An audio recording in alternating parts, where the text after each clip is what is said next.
Okay, thank you very much, President. Thank you very much, colleagues. First, I want to thank you for indulging me just a little bit. I recognize you've probably received overwhelming support for the state flag and its current iteration from people who can't tell you that there are bumblebees on it. The Utah flag is amazing and is a historical reference to where we were when we were at statehood. For those of you that are tired of hearing me talk about flags, you're not alone. This is my closet at home, where you can see my collection of flags. I really like flags. I've been told that a new state flag is the only one I can bring home from now on. You know, the purpose of a flag is so basic, and it's really self-explanatory. As you know, it's good to see it written out, though, so that we can remember what its goal is. A flag's purpose is to represent a place, an organization, or person, generally on a rectangular piece of cloth, to be seen at a distance, often moving, and reproduced in quantity and in many sizes. A great flag becomes a rallying point. Often I hear people, and maybe you've heard it too, don't you have more important things to do? And by looking at all of you today, it seems like you're doing them. My response to those who think we have something better to do is, if we had a great flag and a banner for the people to rally under, it would help us during those important times when we're working on difficult issues. The question then becomes, what if we could start from scratch? What if we could do something new? And how would we go about designing a flag? How would we do it differently? Whenever companies go through a branding exercise, they always try to think about what are they trying to accomplish? And in this case, it's probably appropriate for us to ask, what are we hoping that our flag would do? What makes a good flag? These are the current 50 flags of the United States of America. And if you look really quickly down at the bottom, you'll find Utah. According to the North American Vexillological Association, their good flag, bad flag handout, there are basically 5 principles of good flag design. 1, keep it simple. So simple that a child could draw it from memory. 2, use meaningful symbolism. The flag's images, colors, or patterns should relate to what it symbolizes. 3, use 2 to 4 basic colors. Our current flag has between 8 and 9. Limit the number of colors on the flag to 4, which contrast well and come from the standard color set. 4, no lettering or seals. Never use writing of any kind or an organization's seal. 5, be distinctive or be related. Avoid duplicating other flags, but use similarities if connections must be shown. So we flash back really quickly to our state flag again, our pile of state flags. And it's quick to see that almost half of them have a blue dominant field with a state seal upon it. And obviously, taking a second here, and we've highlighted, here's Utah. I would ask you, as you look at the flags at the top, which tend to be the more distinctive flags, the flags that rank higher and are most ubiquitous, most appreciated among the flag lovers, and look at our flag and ask, is it distinctive? Is it simple? Does it use simple colors, simple symbolism? Thank you. And then you picture this, and we've tried the best here we could to do. If you put this up on a flag, or put this up on a flagpole and had it waving in the wind, how tough it would be to really make out the symbols that make up the state of Utah. In 2001, the North American Vexillological Association did a poll among flag lovers, and they ranked the flags in their order of preference, an order of distinctiveness, and an order to their participation in those principles. And here we find Utah as number 36. And I will tell you, this isn't the Utah I know and love. We're distinctive. We're unique. And I believe that our flag ought to reflect that. These are some of the more distinctive flags in the country among those state flags. It's interesting, on a recent trip to the Four Corners area with my family, these are the four flags that are at the Four Corners. And you notice that the flags of Colorado, New Mexico, and Arizona stand apart from our own flags. Colorado, it's a simple letter C, which kind of disobeys one rule of like don't use letters or that kind of thing, but the C in some ways becomes a symbol, and it becomes the housing of really that yellow sun, and also gold, which Colorado is known for its collection of gold. You have the white and the blue, which represents the blue skies and the white snow. There's a lot of symbolism in this flag. New Mexico, simple, one shape. And this is an indigenous symbol of the Zia people. And it has four lines to it going in all four directions, representing the four seasons, four symbols, or four cycles of life, the four directions of the compass. There's a lot of symbolism in their ancient religion as well, for their four sacred obligations. Again, distinctive. This flag is known everywhere as New Mexico's flag. Arizona, same thing. You got the copper star at the middle. Arizona is one of the largest producers of copper in the country. You have the rising sun. Almost, Arizona is known for everything, including being warm all year long, especially warm in July and August, which is when you try to avoid Arizona. But notice you've got 3 to 4 colors here, right? It's very distinctive. And I go back and look at Utah's flag and say, we're not as distinctive and harder to pick out on a flagpole waving in the wind at 15 to 20 miles an hour. What's important to realize is that it's not the flag that people rally behind, it's the principles that the flag represents. When flags are done well, they're remarkable, they're adaptable, they're powerful.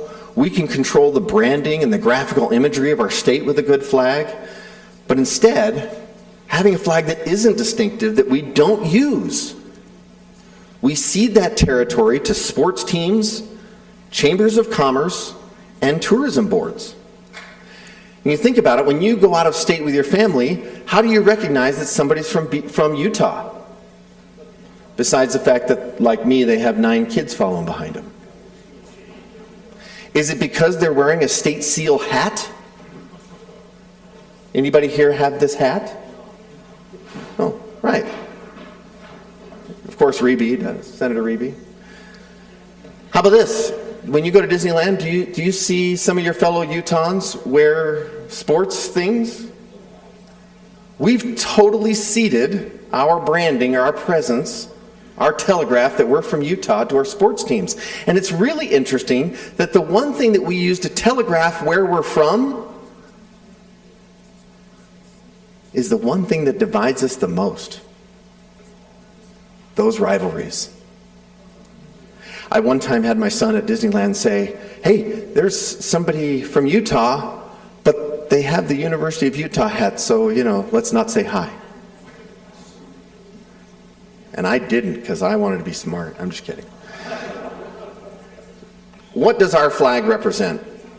What is meaningful to our state and what has changed over time, okay? Well, if you look at our current flag and some of the symbols that are on it, obviously you have the beehive, honey it produces, it's life-giving. The hexagonal cell is strong. We have the mountains, which are an important part of state of Utah, the national parks.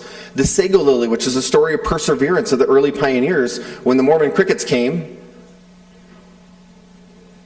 This is what the Native Americans taught them to eat, to survive on.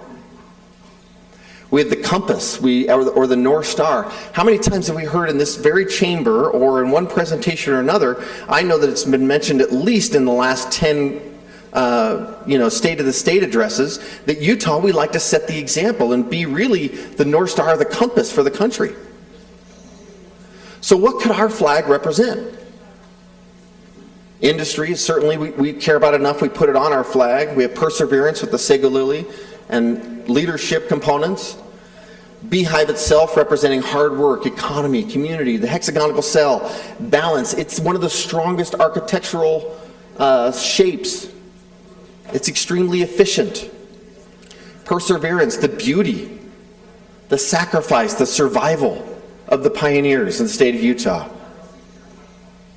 Leadership, the compass star, right? The conscience of the nation. I've heard that several times. Guidance, the crossroads of the West. That's Utah. And my question is, have we captured those things in our current flag? And how might we do things differently if we focused on these three and used different points of integration? So if you could hypothetically start with, say, leadership, and I'm not going to take, let me go with colors. These are the overwhelming colors that we see represented on our flag: red, white, blue, yellow. What are the symbols behind those colors? Red, valor and strength. We also have the red southern part of our state, the red rocks in the southern Utah. The blue, the lakes and rivers, the perseverance and justice. White, the snow-capped mountains, innocence, purity. Yellow, gold, the beehive, the honeycomb, wealth, energy, light. These are important colors in our flag. So I'm going to show you some examples of something that I worked with the marketing department and the marketing group for the Utah Jazz. The Utah Jazz tried to come up with a uniform that was reflective of the state, and many states used symbolism from their state flag to put on their uniforms, except for, you guessed it, the flags that have blue backgrounds with their state seal on it, because there wasn't much they could use there from a marketing standpoint. And the Jazz are really fortunate they did, because one of their best-selling uniforms is that gradient red, orange, yellow. They've done really well with it. And they've completely avoided the branding that we have as a state, which is really interesting. Something the other NBA teams did not do. So anyways, Ben Barnes, I have to give a huge shout out to Ben Barnes. All of this graphics work is his, is not mine. So he said, what if we were to focus our flag on leadership and build it around the star? Incorporate the hexagonal cell, take these same colors, maybe we could work the mountain into a few different options. What if we wanted to work around perseverance, which you saw Salt Lake City this last year. They redesigned their flag, and they used the sago lily. But what kind of things could we do if we worked around perseverance and the flags that we have, including the mountains, which you can kind of see, which the mountain shape? What if we were to work on industry and build some flags around potential of industry? The honeycomb, the beehive. I've heard from many people that they could never imagine a flag without the beehive on it. I always love the one down kind of in the middle, down in the bottom. It shows the red mountains of southern Utah. I've always thought that that's a really amazing contrast with the white above it. The white powder snow that we're known for in northern Utah, and the blue skies. And so these are just some of their representations of, what would it look like if you had and used some of this branding in some of our in a shirt or a hat, or some of those things, and you can kind of get a feel for how those might work. Just clicking through them quickly. And then what if you took and put some of these flags up there next to the other more distinctive state flags and just ran through them and looked at some of these options?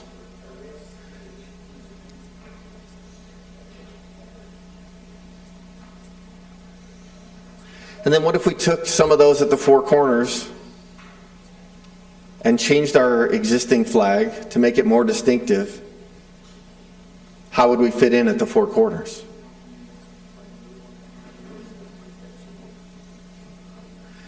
Senate Bill 48 creates a task force, a flag task force. It establishes the NAVA, the North American Vexillological Association's design principles. It establishes certain appointees to the commission. It provides deadlines to meet and recommend a flag. And it has it says that future legislation will be needed to adopt any flag and recognize our current flag as a historic flag. So these are the current concerns I frequently hear. How much will this cost? We replace flags all the time. The cost will be nominal for the most part. The design process itself, we're going to submit a lot of public input and get a lot of public, people want to be part of redesigning a flag. I know there are a lot of weird people like me because they all find me on Twitter and they're really interested in the flag and the symbols that it represents. What about the historical nature of our flag? I think a flag that would become a modern flag today would have to have a shout back to our historic flag and incorporate those important elements. Don't I have anything better to do? Well, I think all of my colleagues would tell you that we're much better off with me working on the flag than some other issues. Will the public be involved or get an opportunity? I think ideally there will be a public process in these designs. And the public will be involved. I imagine taking a 5th grade Utah Studies class and soliciting design options from 5th graders. Imagine these kids who are struggling with quarantines in and out of school, up and down, all over the place, trying to figure out how to deal with getting an education at this point, being able to be part of a rallying cry that redefines how we look at the state of Utah. And that powerful exercise of us coming through a pandemic with a new symbol of strength. How will a new flag be adopted? It has to come back here for us to adopt a state flag. Some have asked that we include the option to allow people to vote. Mississippi just did that this last election and it passed with 74% to incorporate a new flag. Now their flag was different. The racial undertones of their historic flag caused, problems and needed to be changed. It was overdue.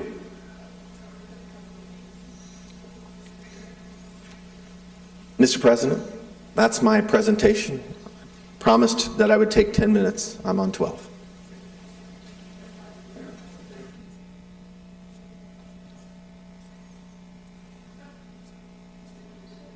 Okay, we might.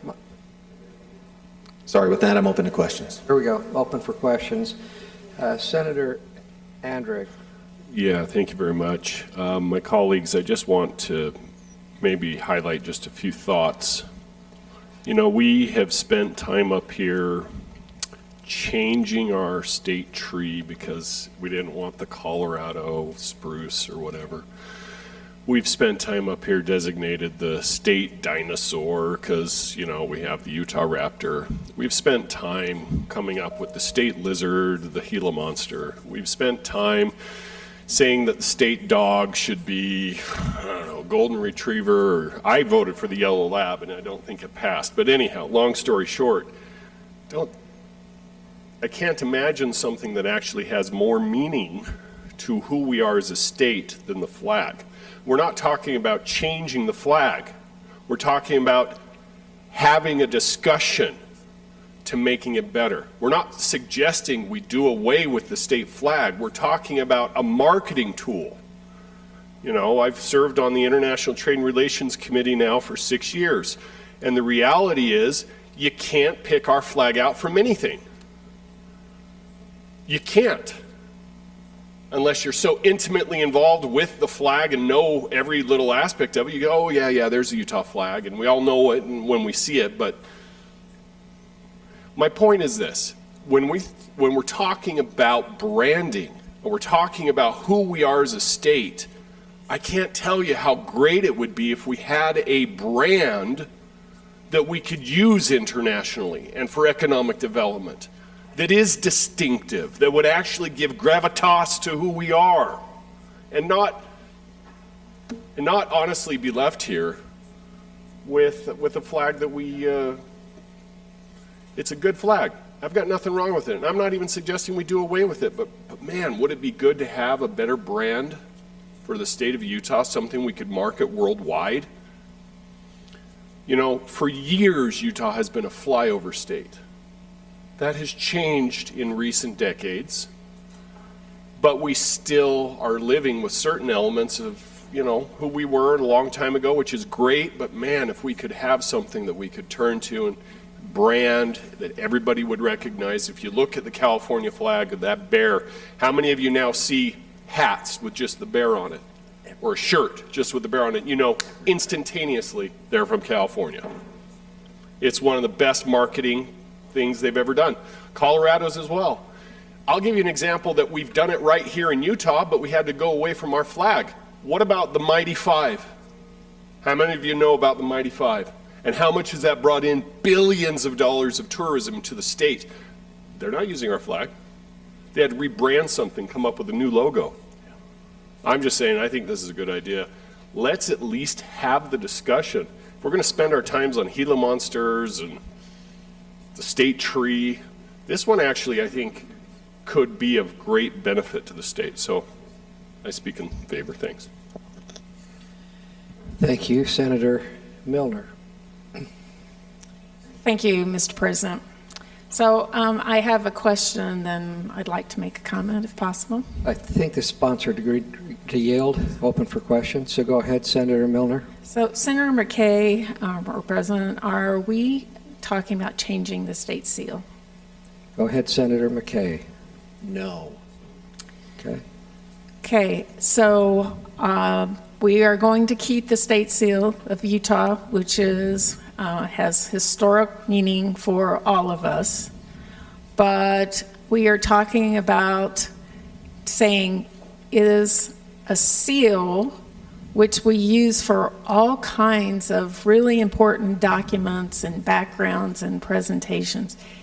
Is a seal appropriate for a flag? Is that, or is there a better way to represent the flag or represent our state when we think about a flag? Is that the nature of the work we're going to be, you're proposing to do? Go ahead, Senator McCay. So the effort, I'm sorry, I thought the senator was making a statement. Could she ask me that question again? Go ahead, Senator Milner. Go ahead. So you're not going to change the seal? Well, thank you. That's a great point. There is no plan to change the seal. The seal, if you look at the seal and you look at its level of detail, you can frequently figure out how an intended symbol is intended to be used based on its scale and its level of detail. If you look at the flag up close and look at the state seal up close, it's spectacular. It looks great on a letterhead. It looks great on a document that is going to be close to your face, on a business card. It looks great on those things. It looks great in scale down in the Hall of Governors downstairs.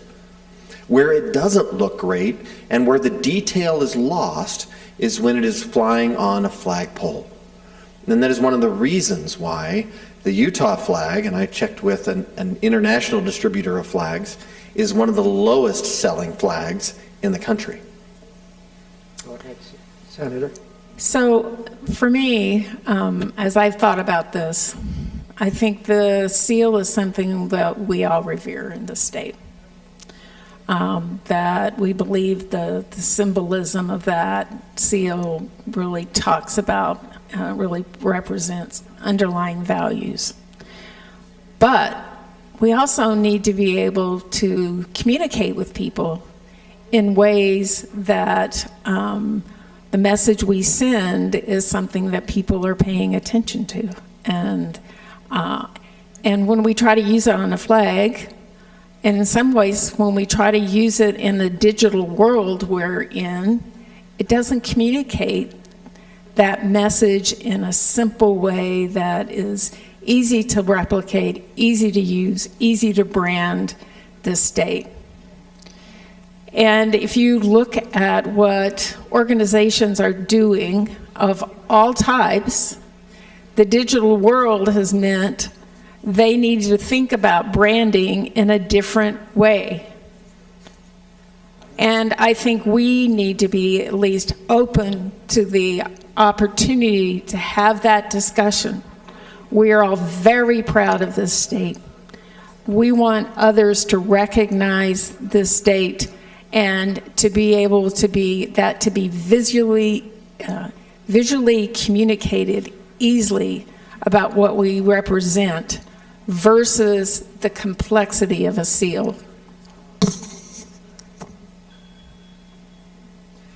Senator McCay, I'm not seeing any other comments. Oh, Senator Davis, go ahead. Thank you, Mr. President. Just if you really take a look at the seal and our flag, it's really a compromise and would be a flag by committee with all the symbolism that is on there. And that's what a committee would give you in doing it. I think we're well served with our flag. And I don't see a reason to spend the time to really have a task force and try to change something that is really serving the state well. Thank you, Mr. President. Thank you. Senator McCay, I'm not seeing other comments. I'll go back to you for summation or a motion. Thank you, Mr. President.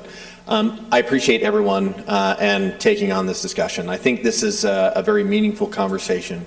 And if you look at the poll of experts, I know everybody has an expert in flags in their district. Trust me, I've heard from all of them. And I will just tell you that if you get a pool of experts together and they all make a decision together, you have better results. And I think there is an opportunity here for us to make some improvements with some expert advice, input from the public to our existing flag, and acknowledge our history. And with that, Mr. President, I move that Senate Bill 48, State Flag Task Force, be read for a third time. The question is, shall Senate Bill 48 be read a third time? Roll call vote. Senators Andrigg, Bramble, Buxton, Colmore, Davis, Aye on 2. Escamilla, Fillmore, Grover, Harper, Hinkins, Ibsen, No on 2. Iwamoto, Senator no on Iwamoto, go ahead. Johnson, Kennedy, Kitchen, Maine, McCay, McCall, Milner, Owens, Reeby, Sandal, Stevenson, Thatcher, Vickers, Weiler, Aye. Wilson, Winterton, President Adams, Aye. Senate Bill 48, having received 24 yea votes, 5 nay votes, 0 being absent, shall be read a third time.